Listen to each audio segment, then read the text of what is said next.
कोणत्याही देवाची साधना करताना सर्वात महत्त्वाचा असतो तो म्हणजे भाव.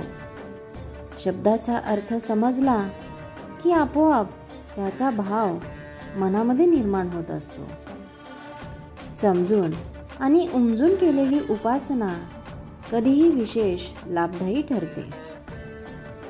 कोणत्याही स्तोत्राचा सुद्धा विशेष लाभ तेव्हाच होतो जेव्हा अर्थ जाणून घेऊन भाविक भक्त मनोभावे त्याची उपासना हे करत असतात. भाविकांच्या याच ज्ञानोपासनेसाठी येथे मराठी अर्थासह शिवपंचाक्षर स्तोत्र स्पष्ट केलेले आहे. तेव्हा प्रत्येक भाविकांनी आवर्जून याचा लाभ घ्यावा. शिवपंचाक्षर स्तोत्र पहिला श्लोक आहे. नागेंद्रहाराय त्रिलोचनाय भस्मांगराय महेश्वराय नित्याय शुद्धाय दिगंबराय तस्मै नकाराय नमः शिवाय.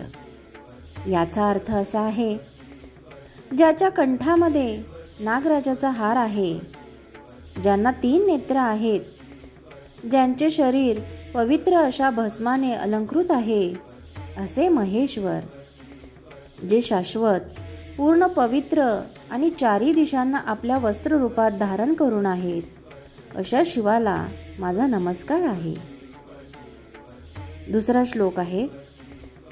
मंदाकिनी सलील चंदन चर्चिताय नंदीश्वर प्रमथनाथ महेश्वराय मंदार पुष्प बहुपुष्प सुपूजिताय तस्मै मकाराय नमः शिवाय. अर्थ असा आहे, मंदाकिनी नदीच्या जलाने ज्याची पूजा होते, ज्यांना चंदनाचा लेप लावला जातो, जे नंदी आणि भूतगण आणि प्रेतगण यांचे स्वामी आहेत, असे महेश्वर, असे महादेव, ज्यांची मंदार आणि इतर फुलांसह पूजा केली जाते, अशा शिवाला माझा नमस्कार आहे. तिसरा श्लोक आहे. शिवाय गौरी वंदनाब्ज वृंद सूर्याय दक्षाश्वर नाशकाय श्री नीलकंठाय वृषध्वजाय तस्मै शिकाराय नमः शिवाय.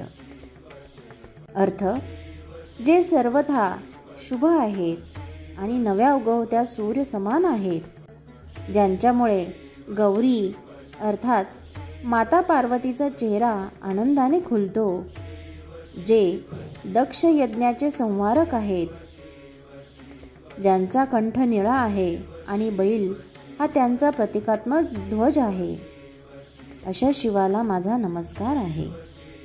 चौथा श्लोक आहे. वसिष्ठ कुंभो गौतमार्य मुनींद्र देवर्चित शेखराय चंद्रार्क वैश्वानर लोचनाय तस्मै वकाराय नमः शिवाय. अर्थ, जे ऋषी वशिष्ठ, ऋषी अगस्त्य आणि ऋषी गौतम अशा महान संतांकडून तसेच सर्व देवांद्वारा पूज्य आहेत, जे ब्रह्मांडाचे शिखर आहेत, चंद्र, सूर्य आणि अग्नी हे ज्यांचे 3 नेत्र आहेत, अशा शिवाला माझा नमस्कार आहे. पाचवा श्लोक आहे. यज्ञ स्वरूपाय जटाधराय पिनाकहस्ताय सनातनाय दिव्याय देवाय दिगंबराय तस्मै यकाराय नमः शिवाय. अर्थ, जे यज्ञाचा अवतार आहेत, ज्यांनी जटा धारण केलेल्या आहेत, ज्यांच्या हातात त्रिशूळ आहेत, जे शाश्वत आहेत, जे दिव्य देवाच्या स्वरूपात आहेत आणि 4 दिशा ज्यांचे वस्त्र आहेत, अशा शिवाला माझा नमस्कार आहे. पुढचा आणि शेवटचा श्लोक आहे. पंचाक्षरमिदं पुण्यम यः पठेच्ची वसं निधौ शिवलोकमा वाप्नोती शिवेन सह मोदते.